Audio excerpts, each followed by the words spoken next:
Hi, I'm Marissa and welcome back to my channel, or if you're new here, hi and welcome. Today I wanted to do something just a little bit different because lately I've been trying to kind of make my way into book talk and booktube because I love to read. I spend a lot of my free time reading, whether indoors, outdoors, audiobooks, digital books, physical books. If there's something to read, rest assured I will be reading it. I just wanted to share my thoughts on some of the books that I've read in the past. So today we're going to start with my 5 all-time favorite books, which is a hefty question to ask. However, I figured, it's summer, the weather is nice, people are out at the pool, at the beach, wherever, and you might be looking for your summer read. And so I wanted to share some of my top picks with you today. I have my computer here with my list, but before that, I wanted to talk a little bit about my history with reading. As a kid, I was reading a really advanced level from a very young age. I really struggled with a lot of the social aspects of school and my education and development. And so reading was often just, something that I was good at that I could kind of lean on when I felt less confident in other parts of my life. As I got older, I would say around high school, I did grow out of it. And I don't know why. I just felt like I wanted to spend my time doing other things, which there's nothing wrong with that. However, when I went to college, and I went to college at a kind of older age compared to my peers, I went about 4 years later. I just remember in the second semester of my freshman year, I was really searching for a hobby that was relaxing, that kind of helped me escape. There was so much stress in my everyday life that I really just wanted something easy to unwind with. And so I started actually reading historical fiction and I got so into it. So for 30 minutes to an hour every night, which is a lot when you have that much on your plate, I would at least try to read to kind of decompress, and it definitely helped my sleep and it helped my overall well-being. I would say at this point I am open to all genres, but I would say my favorite are definitely historical fiction and magical realism. I got really back into reading when I started reading fantasy, which was never something that I thought that I would get into as much as I did. However, I feel like at this point I don't love a full fantasy standalone book. That's my caveat. I don't like a full fantasy standalone book because I really think that the world building and character development that you see in a lot of really successful fantasy novels is because they have that time to really build everything out. I do have one genre that I won't read, and that's horror. I will say that I have never tried to read horror, so if you have any good recommendations for a beginner, please leave them down below because I have been wanting to get into it. However, I have really bad anxiety and I don't want to give her any more ideas. I don't watch that stuff either, in my defense, so I typically stay away from that. But if you have any recommendations, that would be great for someone that doesn't do great with that stuff. Please let me know because I do want to kind of experiment, especially because it is really popular in my book club and I don't want my first time to be something that I feel like I have to read. Before we jump into everything, if you like my content and you want to see more of me on your feed, don't forget to give this video a thumbs up, subscribe to my channel, and hit the notification bell so you get notified every time I post. This video was largely inspired by the last book that we had read in book club, which is When the Tides Held the Moon. I made a short video about it over on TikTok and people loved it, and I did start seeing some new friends that were primarily book talk accounts, and I just realized that, to be honest, I have so much to say. I have so many thoughts and I love reading and I want to branch out further than what you typically see on TikTok. And so I thought that this would be a fun way to connect with other people who also like to read, share recommendations, and really just honestly branch out. Branching out through the book club has been so helpful and so just eye-opening to all the different genres and books and authors and experiences that exist out there, and I want to do even more of that. That being said, one final caveat you will notice in this list, I am only doing standalone books, and like I just said, you can't really have a good fantasy standalone. So If you want to see a list of my favorite series, let me know and I will be glad to do that. However, today it is just going to be standalone books, so you might realize that, hey, I talk about Throne of Glass a lot and it's not on this list. And that's why, because I can't pick one book from Throne of Glass and be like, yeah, that's one of my top 5 books ever, because they would not be the same standalone as they would as a whole. So these are my standalone top 5 books. Let's get into it. My number 5 book, and I'm gonna put them on the screen next to me because I actually don't own any of these books. I go to the library for everything, is Rose Code by Kate Quinn. Kate Quinn does a lot of historical fiction and I love her books. There's another one called The Diamond Eye that I literally couldn't put down.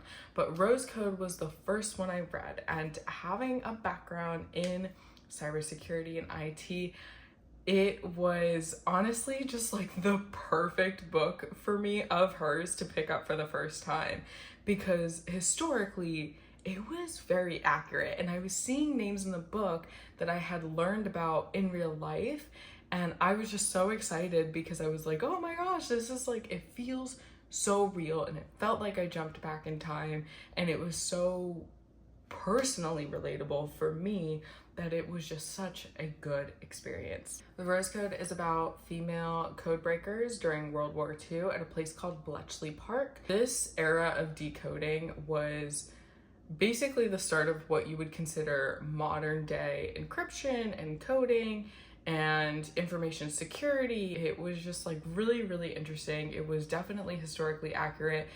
And while I did look it up, while the story itself is very similar, she actually, for this story, created a whole new person that kind of fit amongst real people's stories. So the main character in the book was not a real person in real life, but was kind of a mix of other people's accounts of that time and being at Bletchley Park. So I just think it was a really cool take. She's an incredible writer, and again, I have read some of her other stuff too, and I just absolutely loved it. Number 4 is The Book of Longings, and it's so hard to even rank these from now on, so keep that in mind. The Book of Longings was written by Sumant Kidd, who also wrote The Secret Life of Bees, which is, I think, more popular and more well known, and she also did The Invention of Wings, which was extremely popular. I really liked The Book of Longings because I read this at the time when I was not just looking into and diving into my questions about religion, but also like actively looking for other perspectives. So to have grown up in a Christian household and then read a book like this, which was essentially like a woman's perspective of Jesus's life, was very interesting. And I will say that this was very like, if you're very Christian, this is not a Bible-based, Christian-based book at all. It has a lot of the characters in it, but it is very not like that, which is why I liked it, because it just kind of gave a, like, I don't know, a what if this is all just a story vibes. I just thought it was really interesting too, because like there are certain parts of the book where the author really kind of picks at the fact that the female perspective in the Bible is not only overlooked, but it is completely erased in a lot of cases. As with a lot of historical literature, historical experiences, whatever, because of a million reasons. However, it was just so eye-opening to be like, well, what if all of this was what was real, you know? And I'm not going to get too much into it because I don't want to give any spoilers, but if that sounds like it's your vibe, I absolutely would recommend, because she does a lot of very feminine, woman, female forward writing, and it was just such a cool take, a cool perspective. And I loved her other books too, but this one just like really stood out as like one of the best books I ever read. I'm literally picking off the list as we go because I could not rank these. Number 3, I will go with The Invisible Life of Addie LaRue. The Invisible Life of Addie LaRue, it is a V.E. Schwab book, which I read some of her other stuff. Again, incredible. This book really got me into the magical realism. I had read so much fantasy prior to this that reading this was like, I'm getting that little fun bit of magic, but it's not like I have to learn about a whole new world. I have to do it. Like, it was just very more digestible, I think, for me. And I realized that it was its own genre and I absolutely loved it. So that was my first like real kick with that. And I absolutely loved it. It was very big on TikTok, very big across all platforms in the book community. So if you've been on here for a while, I wouldn't be surprised if you've already read it. It was huge. Absolutely loved it. The Invisible Life of Addie LaRue is essentially about a girl who makes a deal with the devil to get out of a marriage and ends up living for a very long time, except one caveat is no one ever remembers her, which is obviously really upsetting, you know, when you want to make friends and fall in love. So she's kind of plagued her whole super long life with never having a meaningful relationship. And I don't know, man. It was just one of those books that it was so, you know, this idea of living forever or never aging, those stories aren't new, but this idea of like whatever the devil took from you when you made that deal was, you know, I think that's something you might see as small, as not really something that you'll miss. And I don't know, it got me in my feelings. It got me in my feelings. All of these I feel like became my favorites based on vibes alone at the beginning, and then I went back and like looked at it and I was like, actually these stories are just incredible. We have 2 left and I'm honestly not sure which I would rank at the top, so I'm gonna go with Life After Life by Kate Atkinson for number 2. This was another magical realism book, and again, I just ate this shit up. The thing about this one too is it was also historical fiction. And so I was like shook. I was absolutely like, whatever this is, whatever this genre is, that's my thing. Give me more of that. I was in love with this book from day one. This is the only one on this list that I do own. And I don't know why I really got into it, but it was just so like, it had everything I was looking for. Women's stories that are often either unrepresented or deleted from history.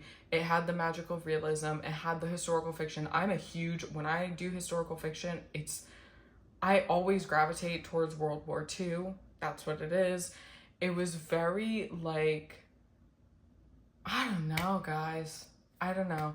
Again, this is vibes based. So if you want to feel this way, read this book. The main character in the story for a long time kind of feels like there's something wrong with her. And I feel like that too really hit home. It was something that I could relate to. But watching her story from our perspective, from the reader's perspective, obviously you get a lot more information before the character like really puts into words what's happening to them. But it was just so incredible. And I really liked in this book the idea that home was such a, like, her physical childhood home was such a big part of the story. And I don't know, it just like war and romance and your childhood home, that book healed something in me for sure. And the final book, and you will notice that all of these authors are women. That is not on purpose. I look at like my GoodReads for the year, or now I use Storygraph. If you haven't got on that, I'll link it down below. It's absolutely amazing. I look at my books that I've read throughout the year and I'm like, oh, I read like 2 books by a man. It's just something that I happen to do. So that's not on purpose. It's just what I gravitate towards. But the final book is Babel, which I know this is really popular on Book Talk, so I'm sure a lot of you have already read it. However, I just love R.F. Kuang. I also did the Poppy Wars, and I was so impressed because I would never, ever, ever have read something like that without peer pressure, essentially. Not peer pressure, but like a recommendation. Like I would never have even just had that fallen into my lap, to be honest. I don't think, at least. And so it really opened my eyes to, hey, fantasy doesn't need to be this Eurocentric idea of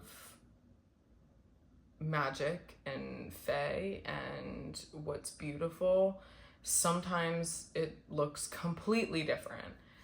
And I just absolutely love that series. But enough about the series. Let's talk about Babel, because Babel was incredible.